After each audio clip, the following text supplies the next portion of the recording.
To be honest, I never really believed in trafficking until I was trafficked. Yanajay Jarbo is a survivor, and to her, January means more than just a month on a calendar. I watched the movie like Taken, I seen certain shows, but I thought that those type of things happen overseas because in the United States, it's just too many technologies and things like that. So when my situation happened, I wasn't aware that I was being groomed at the time.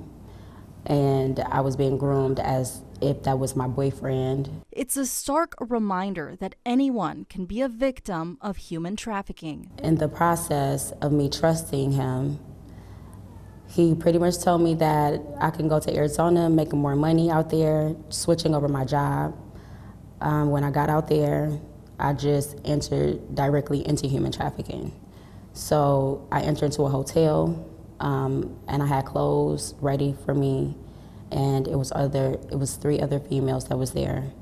I wasn't told anything for real except for, you know, everything that was paid for, your rent and everything else had to literally be paid back. Immigrating from Africa to Cleveland, Jarbo wasn't close to family, a tactic she says many pimps use to isolate their victims. Making sure that you have limited access, making sure that your environment is new, you know what I'm saying, where there's really nobody that you can turn to.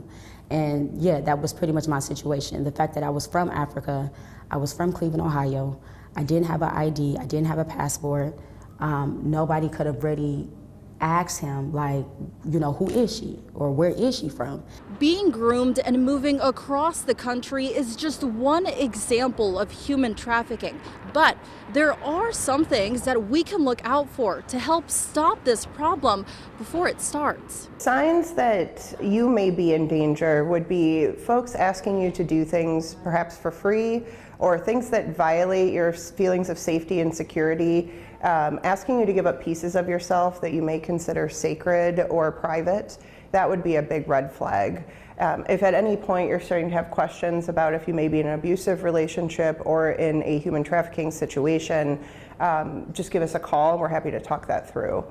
In addition, you may notice signs from a friend or family member that's going through some difficulties. So if you start to notice that their movements or their activities are restricted or seem to be controlled by someone, or if they're never alone anymore, or you just don't interact with them the way that they used to, perhaps they're starting to isolate themselves or things like that have changed drastically and a new person has come into their life, those are things to look out for.